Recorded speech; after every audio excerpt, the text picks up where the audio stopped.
Hola, ¿qué tal amigos? Bienvenidos hoy a un nuevo video donde hablaremos sobre los 10 problemas o los 10 enigmas de las finanzas modernas que de alguna u otra forma no se han podido teorizar o plasmar en una hipótesis razonable que permita obviamente darle la formulación de teoría.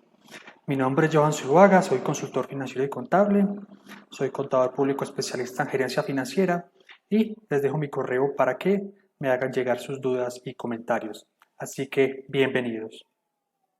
Iniciando de una vez, vamos primero a determinar el gran problema de las finanzas modernas, que es la forma de determinar el riesgo y el valor presente de un determinado activo. Algunas veces muchos activos de una misma industria tienen retornos o valores totalmente diferentes. Muchas veces damos por descontado que las rentas o los flujos de efectivo son planeados o se pueden anticipar. Tampoco sabemos mucho sobre la innovación de un determinado producto, cuánto tiempo tardará la competencia en destruir el valor agregado. Tampoco podemos determinar con exactitud la complejidad que tienen la determinación del riesgo o las betas de determinados activos. Y obviamente todo esto juntado dan a entender que el criterio personal de los analistas y profesionales de las finanzas todavía tiene un peso fundamental a la hora de determinar estas dos variables. Así que este es el primer elemento o primer enigma de las finanzas modernas. El segundo enigma es bien interesante porque nos da a entender las fallas que tiene el análisis de riesgo y del rendimiento. Muchas veces tenemos variables aleatorias de riesgo que no se pueden cuantificar o plasmar dentro de un análisis estadístico o matemático. Muchas veces estas asincronías entre las betas y el rendimiento de los activos no pueden ser explicados, muchas veces por el tamaño de la empresa, otras veces por la relación que hay entre valores libres y precio de mercado y muchas veces los diferentes y diversos motivos que tiene un administrador para comprar o adquirir determinadas coberturas.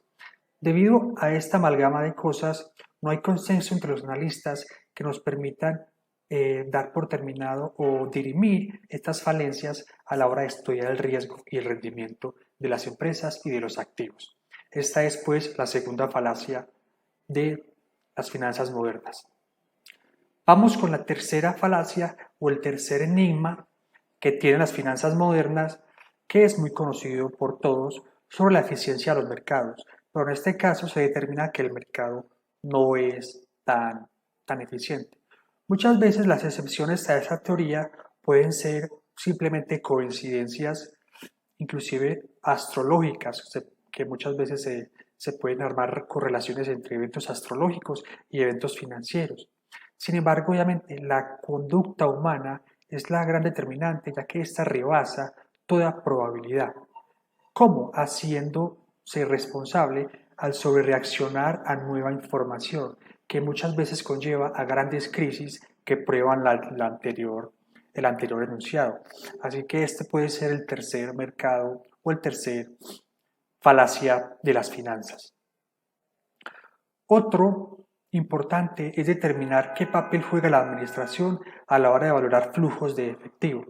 Sabemos que los costos de administración deben ser menores al valor agregado. Sin embargo, según el análisis de los activos que cotizan en el mercado, se llega a entender que estos costos de administración son mayores a su valor agregado. Por lo tanto, si cogemos los flujos de efectivo descontados contra el precio del activo en el mercado, nos damos cuenta de que este precio eh, es menor, obviamente, que el valor del flujo de efectivo, lo que nos hace inferir que se considera un pasivo en el mercado, pero un pasivo fuera del balance, que es básicamente lo que hace que el precio sea inferior al valor descontado de los activos. El quinto es que nos dice que el éxito de nuevos valores y de nuevos mercados. Las innovaciones constantes que hacen las compañías y los mercados financieros muchas veces sobrepasa la capacidad teórica y analítica que tienen las finanzas para evaluar estas introducciones o estas rupturas en los mercados financieros y en los mercados de compañías.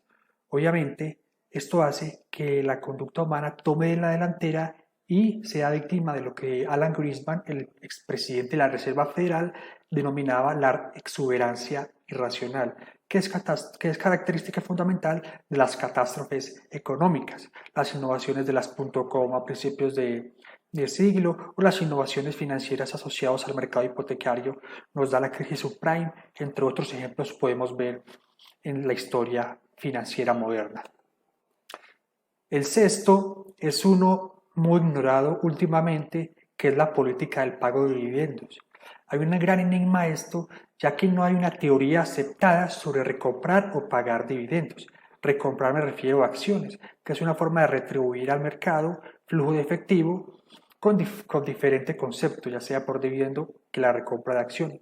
Muchas veces las imposiciones fiscales y cómo las compañías distribuyen o administran el efectivo afecta de diferentes formas los pagos a los accionistas, por lo que no hay un consenso sobre qué forma es mejor a la hora de egresar flujos de efectivo de una compañía hacia los accionistas, si a través del dividendo o a través de la recompra de acciones. El séptimo enigma nos habla sobre los riesgos. Tenemos la falacia de que la función principal de la administración del riesgo es eliminar el riesgo, lo cual es falso en teoría de que la administración del riesgo lo que debe hacer es agregar valor. Esta sincronía o esta discrepancia entre estas dos funciones o cuál de la otra es excluyente de la otra, no hay una guía general que nos permita obviamente el nivel apropiado del riesgo, porque muchas veces se excluye el valor agregado para contener el riesgo o se excluye la contención del riesgo para incrementar el valor o agregar valor a la compañía, por lo que en finanzas se debe trabajar o puede haber una rama de investigación en una maestría, por ejemplo, sobre este tema. El octavo nos habla del problema de la liquidez, ya que la liquidez es una constante teoría sobre el huevo o la gallina. Sabemos que tener o no liquidez es un dilema. Si la tenemos, hay plata ociosa que no gana ningún interés, y si no la tenemos, se corre un riesgo inminente de cesación de pagos, bastante considerable. Entonces, los mercados tienen una forma de evaluar esta diferencia, porque si se compara, por ejemplo, un bono corporativo de corto plazo con un bono tesorería, esta diferencia nos puede indicar obviamente la prima de liquidez, pero que es algo pendiente todavía para las finanzas corporativas modernas. El noveno obviamente es el tema de las fusiones. Digamos que técnicamente no hay una teoría general en los libros de finanzas corporativas o administración financiera que nos diga el tema de las fusiones, ya que para cada fusión existe una hipótesis en general. Sin embargo, vemos en ciertos periodos de tiempo administradores bastante curtidos y experimentados correr como rebaño a acumular activos improductivos y líneas de negocio muertas sin ningún tipo de sentido, simplemente para acumular masa de patrimonial, pero sin agregar ningún tipo de valor, por lo que eso es otro enigma de las fusiones de las finanzas modernas.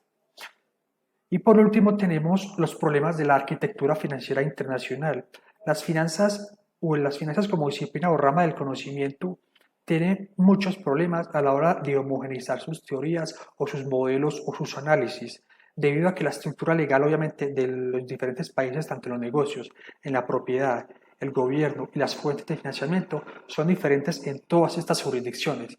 ¿Esto qué hace? Básicamente todas las estructuras organizacionales en cada país va afectando el rendimiento, por lo que hay que pasar por un proceso de adaptación de cada teoría o de cada modelo, lo que hace, por ejemplo, que un país tenga más importancia el mercado de deuda de bonos y otros temas interesados en el mercado, o que los bancos comerciales sean los principales acreedores de capital de las empresas, lo que hace obviamente que el rendimiento y el riesgo y la liquidez de cada mercado, de cada país sea diferente, por lo que las finanzas le queda muy difícil o un proceso muy estorboso entrar a migrar teorías y todo eso. Bueno amigos, esto es todo por hoy. Gracias por su atención. Los dejo con una referencia bibliográfica. Hasta la próxima.